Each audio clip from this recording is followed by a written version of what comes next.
और शहडोल में जनपद पंचायत गोहपारू के वार्ड क्रमांक 8 से जनपद सदस्य प्रत्याशी दुर्गा तिवारी से संवाददाता अरुण द्विवेदी ने खास बातचीत की। जनपद सदस्य प्रत्याशी दुर्गा तिवारी ने बताया कि चुनाव जीतकर आने पर उनकी प्राथमिकताएं क्या रहेंगी। क्षेत्र में मूलभूत सुविधाएं उपलब्ध कराने पर खास जोर दिया जाएगा। इस बात का ध्यान रखा जाएगा कि लोगों को शासन की योजनाओं का लाभ मिल सके। दर्शकों, इस समय हम हैं जनपद पंचायत गोहपारू के वार्ड क्रमांक 8 में, जहां से जनपद सदस्य पद के प्रत्याशी हैं दुर्गा प्रसाद तिवारी जी। तिवारी जी, ये बताइए, आप चुनाव लड़ रहे हैं, इसके पहले क्या आपका राजनीतिक कैरियर रहा है या आपने समाज सेवा का क्या कार्य किया है, और अभी चुनाव लड़ रहे हैं तो आप किन मुद्दों को लेकर चुनाव लड़ रहे हैं? मैं 1990 से सक्रिय राजनीति में आया हूँ और तब से पार्टी के विभिन्न संगठनों के पद में रहते हुए 6 खंडौदी परिषदों के अलावा भी पूरे जनपद की समस्याओं के प्रति हमेशा संघर्ष करता रहा और यहाँ भ्रष्टाचार का हमेशा विरोध करता रहा। उसकी वजह से भी मेरा लोगों के द्वारा मेरा ज्यादा विरोध किया जाता है। खंडौदी में ही 90 के पहले तक यहाँ केवल 8वीं तक स्कूल था, हॉस्पिटल नहीं था, यहाँ एक भी छात्रावास नहीं थे, कहीं कोई पक्की सड़कें नहीं थी। संगठन के पदों में रहते हुए मैं प्रयास करके अपनी उसमें थोड़ी बहुत भूमिका निभा के उसका पूरा करने का काम किया। और अभी भी मेरी मंशा है कि यदि मुझको सफलता मिलेगा, इसके बावजूद भी सफलता मिलेगा, तब भी यदि नहीं भी मिलता फिर भी मैं विकास के लिए हमेशा सक्रिय रहा हूँ और रहूंगा। मैं केवल चुनाव इसलिए लड़ रहा हूँ कि गांव के जो आंतरिक मामला है, बाह्य विकास तो किया जा सकता है, लेकिन नाली, सड़क, सफाई, जो ग्राम पंचायत के गांवों के आंतरिक मामला हैं, उसमें भारी व्याप्त भ्रष्टाचार का विरोध करता रहा हूं। अब उस विरोध की वजह से केवल जांच होता है और उनके ऊपर अपराध सिद्ध हो जाता है। इसके बाद सब न्यायालय के स्थगन लेके बैठ जाते हैं।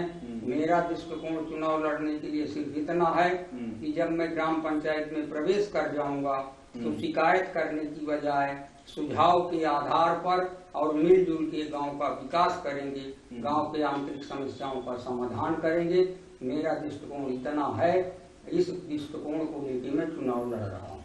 मतलब जो भी समस्याएं हैं, जो भी भ्रष्टाचार है आपके क्षेत्र की पंचायतों में, उसको आप शिकायत करने के बजाय अगर जनप्रतिनिधि बनते हैं तो उसको सुधार करने की आप कोशिश करेंगे। तो आपको क्या लगता है, और बहुत सारे दिग्गज लोग लड़ रहे हैं चुनाव, तो आप अपने आप को कहाँ ठहराते हैं, कहाँ स्थित है आपकी? देखिए, आज एक आवाज जनता के बीच से उठ खड़ी हुई है। इस बार केवल दुर्गा तिवारी को जिताना है, इसलिए कि जो लोग भी कई बार जो लोग जीते हैं वो जीतने के बाद फिर इधर लौट के नहीं आए हैं। उसका कारण सिर्फ लौट के न आने का एक ये भी है, हर व्यक्ति जानता है 5 वर्ष बाद सीट बदल जाएगा, इसलिए हमेशा इस क्षेत्र का शोषण हुआ है, इस क्षेत्र वासियों को धोखा दिए हैं और चुनाव के बाद फिर 5 साल बाद चुनाव लड़ने आते हैं। इसके पहले कभी कोई नहीं आता, इसलिए जनता सीख गई है, जनता धोखा खा गई है। इस बार धोखा खाने वाली नहीं है। और एक बात मैं आपको और बता दूं, कोई न फंसे किसी चक्कर में, नहीं है किसी से कोई टक्कर में। ऐसा मतलब आपके टक्कर में कोई नहीं है और जमीनी स्तर के आप नेता हैं, तो आप ये बोल के वोट मांग रहे हैं कि हम आपके हैं, हम यहीं रहते हैं, कोई भी रॉकेट जो उम्मीदवार है उनके चक्कर में न फंसे। हाँ, मैं यही कह के लोगों से स्नेह पूर्वक उनसे वोट मांगता हूँ। और जो ट्राइबल आपका जो ये क्षेत्र है, ट्राइबल बेल्ट भी है, तो आदिवासियों के विकास के लिए आप क्या करेंगे? मैंने हमेशा राजनीतिक क्षेत्र में काम करते हुए समाज के दूरांचल गांवों में बसे हुए आदिवासियों को राजनीतिक और सामाजिक क्षेत्र में उनको वनांचल और दूरस्थ गांवों से निकाल के उनको समाज की मुख्य धारा में जोड़ने का काम किया हूँ। गोहपारू जनपद में जितने भी गोपारू जनपद और आधा जैसी नगर जनपद जितने भी आपको आदिवासी चेहरे राजनीतिक और सामाजिक कामों में दिखते होंगे उसमें से 80% उनको समाज में मुख्य धारा में जोड़ने का काम मैं आदिवासियों के लिए किया। तो ये थे दुर्गा प्रसाद तिवारी जी, जो कि जमीनी स्तर के नेता हैं। चाहे आदिवासी हों, चाहे समाज के किसी भी वर्ग के लोग हों, सभी के लिए इन्होंने काम किया है। लगभग 1990 से ये राजनीति से जुड़े हुए हैं, समाज सेवा कर रहे हैं और उस बेस पे ये लोगों से वोट की मांग कर रहे हैं। चलिए, हमारी शुभकामना है। हमसे बात किया आपने, धन्यवाद।